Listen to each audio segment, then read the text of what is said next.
Hello everyone, এখন আমরা এটা একটা কি পিঠা, এটার নাম সিস্টার? তেলের পিঠা।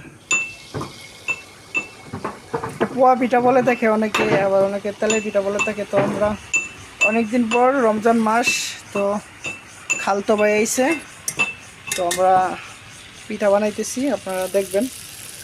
সো দেখতেছেন কত সুন্দর করে, এই যে ওয়াও মাশাআল্লাহ, অস্থির অস্থির।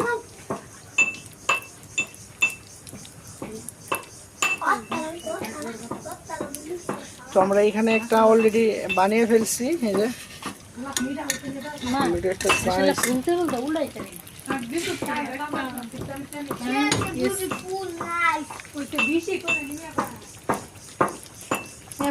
নুনের মধ্যে কটা কটা